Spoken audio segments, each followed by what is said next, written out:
बहुत समय पहले एक गांव में एक रिक्शा वाला रहता था। उसका नाम सुदेश था और वो बहुत कंजूस स्वभाव का था। किसी पे खर्चा उठाने के लिए और किसी का खर्चा लौटाने के लिए वो बहुत कंजूसी करता था, पर दूसरों से हमेशा ज्यादा पैसे की उम्मीद करता है। सुदेश हर रोज सुबह ऑटो रिक्शा को चलाना शुरू करता था। गिराकी के लिए वो गांव के बीच के चौरस्ते पे एक ऑटो स्टैंड में अपने ऑटो के साथ ग्राहकों के लिए इंतजार करता था। आए हुए ग्राहक को अपने रिक्शा में बिठा के उनके चहीते स्थान पर छोड़कर दूरी के अनुसार पैसे लेता था। सुदेश चाहे काम कम ही करे, उसका प्रतिफल की आकांक्षा उसको बहुत ज्यादा थी। इसीलिए ऑटो में बिठाए ग्राहक को उनके स्थान पे छोड़कर उनसे लालच के कारण ज्यादा पैसे लेता था। एक दिन ऐसे ही सुदेश ऑटो स्टैंड पे गिराकी के लिए इंतजार कर ही रहा था, जब एक बुजुर्ग आके वहाँ के एक ऑटो ड्राइवर से कहते हैं, बाबू उस चौथे गली तक लेके जाओगे? हाँ जी भाई साहब, आऊंगा। कितना लोगे बाबू? 30 रुपए। अरे इतना? 15 रुपए ही तो है। नहीं नहीं, दाम बढ़ गए भाई साहब। तुम नहीं तो कोई और ही सही, जाओ जाओ। ऐसे कहकर वहाँ से सुदेश के ऑटो के पास आकर उसे पूछते हैं कि चौथे गली के लिए वो कितना लेगा। अरे आप आइए तो सही, आप बस ऑटो में बैठ जाइए, मैं लेके जाता हूँ। और ऐसे सुदेश बिना दाम बताए उस बुजुर्ग को ऑटो में बिठा देता है। मंजिल आने पर जब उस बुजुर्ग ने 15 रुपए दिए तो उसको इनकार करके दूसरे ऑटो ड्राइवर के बताए 30 रुपए के दाम से भी बढ़कर 35 रुपए मांगता है।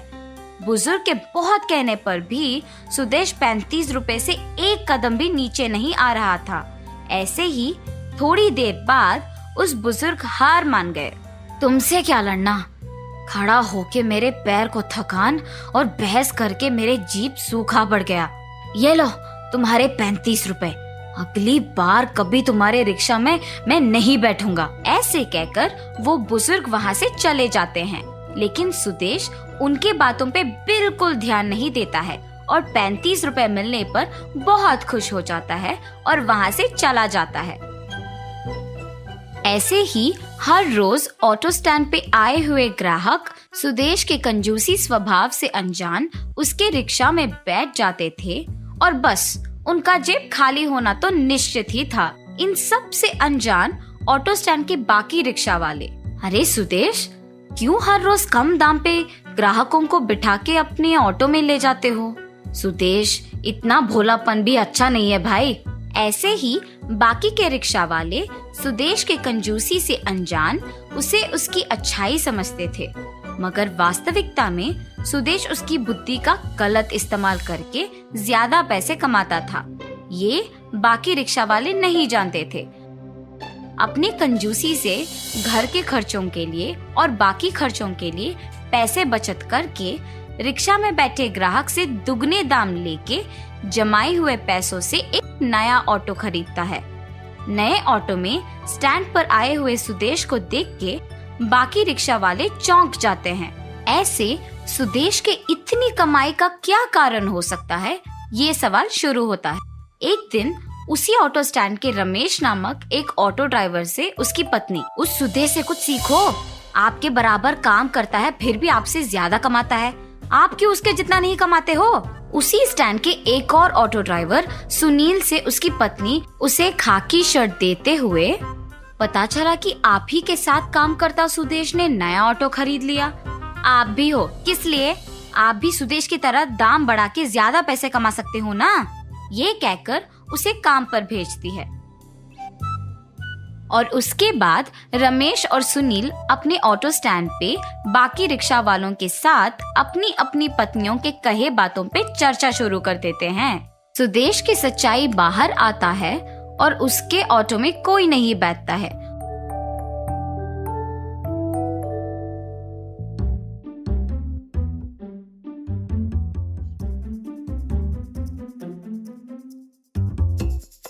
उनको ये जानकर खुशी होती है कि सारे गांव वाले अब से उन्हीं के पास जाएंगे और सुदेश के पास नहीं जाएंगे। जैसे सबने सोचा वैसे ही सुदेश के रिक्शा के पास कोई भी नहीं गया। वहाँ के लोग सारे बाकी रिक्शा में ही जाते थे। सुदेश की सच्चाई समझ में आने के बाद उसके स्टैंड वाले भी उससे बात करना छोड़ देते हैं। ग्राहक के उसके पास ना आने के कारण उसकी ऐसी स्थिति आ गई थी कि अब उसके पास खर्चों के लिए भी पैसे नहीं थे। निरंतर बारिश के कारण ऑटो स्टैंड पे बाकी रिक्शा वाले नहीं रहते थे, लेकिन सुदेश वही रहता था, हर रोज ग्राहक के इंतजार में, ये सोचकर कि बारिश के बहाने और किसी और रिक्शा वाले के ना होने पर वो अब ग्राहक से बहुत ज्यादा पैसे ले सकता है। लेकिन भारी बारिश में ऑटो चलाने के कारण उसका इंजन खराब हो जाता है और वो अपना ऑटो मैकेनिक को देता है ठीक करवाने के लिए। अपना ऑटो वापस लेने के वक्त पर, हाँ सुदेश, ये लो, हो गया काम, पूरा मिला के 4,000 रुपए है। क्या 4,000? पर तुमने तो कहा कि 1,500 में हो जाएगा। नहीं नहीं, ऑटो में और भी बहुत रिपेयर थे। मैं नहीं दूंगा, मैं भी तुम्हारा ऑटो नहीं दूंगा। पैसे देकर ही तुम इसे यहाँ से ले जाओगे। सबसे तो तुम 3 गुना ज्यादा दाम पे पैसे लेते हो, और जब तुम्हारी बारी आई तो नहीं दोगे। ऐसे सुदेश और मैकेनिक बहस कर ही रहे थे जब उस मैकेनिक के पिता वहाँ आते हैं। सुदेश उन्हें देखकर, आपको मैंने कहीं तो देखा है। एक बार 15 रुपए को जब मैंने चौथे गली में छोड़ने के लिए कहा तो तुमने बाकी लोगों के जैसे 30 भी नहीं बल्कि 35 रुपए लेकर मुझे गली के अंदर, यहाँ शेड के पास भी नहीं बल्कि गली के एकदम शुरुआत में छोड़ दिया। और जब मैंने कहा कि बस 10 ही तो कदम है तो तुमने कहा कि चल के जाओ। याद आया? हाँ हाँ, याद आया। तो तुमने पहचान ही लिया मुझे। तुम्हारे समस्या का हल अब मैं बताता हूँ।